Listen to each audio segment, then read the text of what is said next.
Wanita ini baru pindah dan menemukan hal mengerikan. Ada bayangan yang memperhatikannya, mungkin seorang pengintip. Ia segera ke jendela untuk melihat wajah orang itu. Namun saat itu lampu menyala, ternyata pacarnya baru pulang kerja. Wanita itu pun berhenti memikirkan masalahnya. Namun larut malam, dia sulit tidur, lalu bangun dan berniat melihat keluar jendela. Tak disangka, sosok di seberang masih menatapnya tanpa berkedip, membuatnya merinding. Saat mengira itu manekin, pacarnya menyuruhnya tidur. Demi pacarnya yang harus kerja pagi, ia pun kembali ke tempat tidur. Esoknya, saat menonton berita pembunuhan di TV, ia sadar lokasi kejadiannya adalah gedung di seberang sana.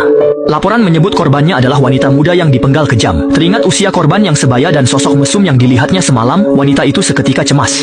Dia bercerita pada pacarnya soal sosok yang mengintipnya sambil menunjuk jendela. Tapi karena siang itu tirai tertutup rapat, pacarnya menganggap dia terlalu sensitif dan menenangkannya. Wanita itu pun akhirnya merasa mungkin dia memang terlalu berlebihan.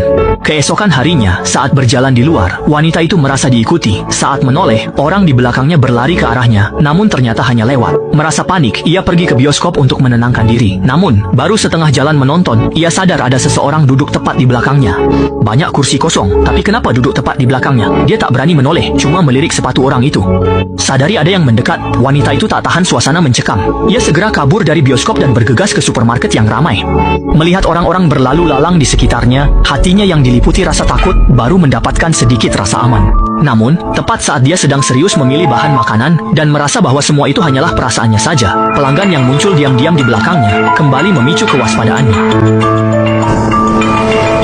Sepatu yang dikenakan pria itu ternyata persis sama dengan yang ada di bioskop.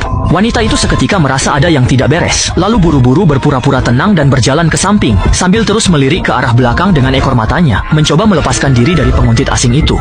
Namun tak disangka, tepat di sebuah tikungan, dia malah kembali berpapasan dengan sosok pria misterius itu.